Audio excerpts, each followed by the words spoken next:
Why did the USA annex Hawaii? Hawaii is renowned for its vibrant tourism industry, delicious Kona coffee, and the world's toughest Ironman triathlon. It was the birthplace of Barrack Obama, Bruno Mars, and big wave surfing. However, in the mid-19th century, Hawaii wasn't even a part of the United States. At least, not officially. That all changed in the late 19th century, when America sought to annex Hawaii and claim it as an official territory. Hawaii's history goes back a lot further than that, though. Long before America became interested in acquiring Hawaii, the islands were settled by Polynesian explorers way back in the early 4th century. From here, the Hawaiian Islands remained relatively stable, with a series of chiefdoms providing the main form of rule in the region. In 1810, Hawaii became a recognized kingdom after King Kamehameha brought all the islands under his control. Hawaii remained a kingdom for the next 80 years, when demands for the United States to annex Hawaii became too strong to ignore. But why? There were several reasons, ranging from strategic to economic and political. Firstly, the Hawaiian Islands were strategically located in the middle of the Pacific Ocean. They made an ideal stopover for vessels traveling between Asia and the USA for trading purposes. China's tea, silk, and porcelain made it a major trading partner for America. In return, the United States traded its silver and furs to balance payments. In 1853, Japan opened its doors to the American Navy and announced itself as another lucrative source of trade. By using Hawaii's ports, United States fleets could stop off to refuel and replenish supplies. American presence was becoming more significant across the Pacific throughout the late 19th century. Tensions that would eventually lead to the Spanish-American War were growing as the US and Spain were conflicted over business in Cuba. America was becoming increasingly aware that any extra territories within the region could be invaluable.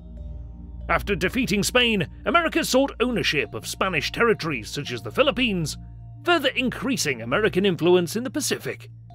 This growing awareness of the need for security further added to Hawaii's appeal. Many thought it would be an ideal location to enhance protection of America's west coast.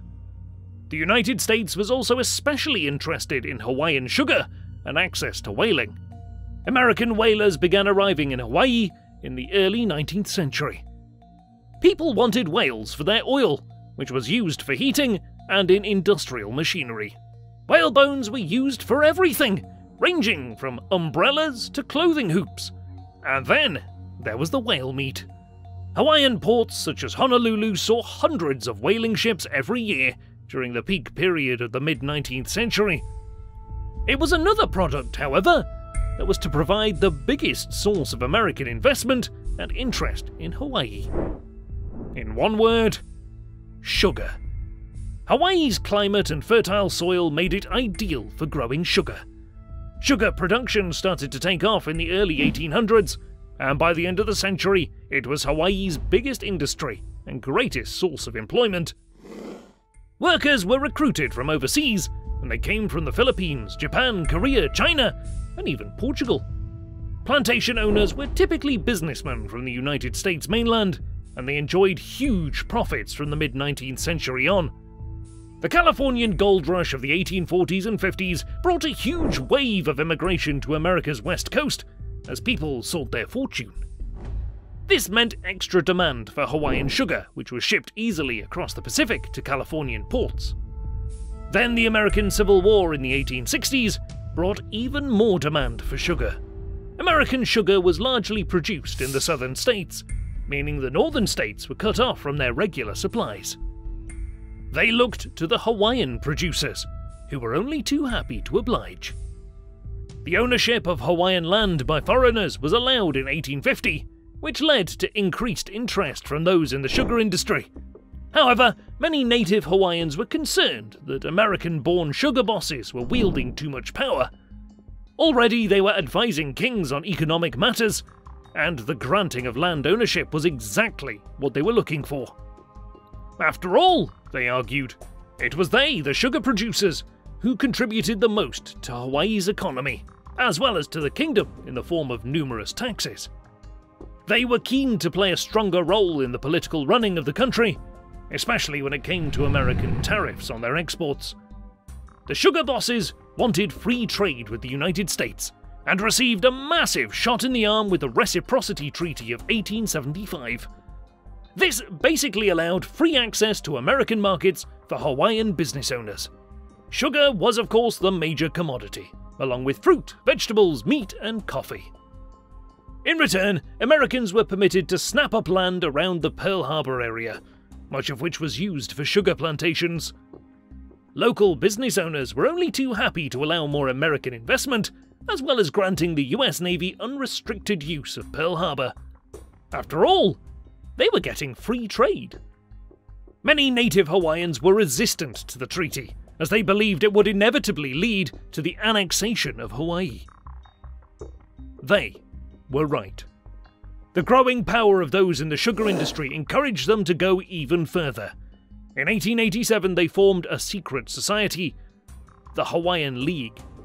The Hawaiian League didn't exactly have the best interests of the native Hawaiian people at heart. On the contrary, it was one of extreme self-interest, and was set up to bring even more power and wealth to those already in positions of authority. They rewrote the Constitution, which allowed for non-Hawaiians to vote.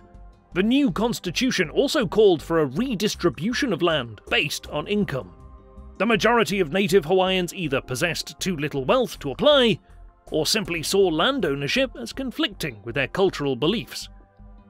The Hawaiian League forced King Kalkaua to sign the new constitution, leading to it being nicknamed the Bayonet Constitution, due to its aggressive nature. The king was succeeded by his sister Liliuokalani, who was adamant the new constitution be revoked. She was furious at the power wielded by those in the sugar industry, and wanted to stop them from taking Hawaii from its people. However, annexation was just a matter of time.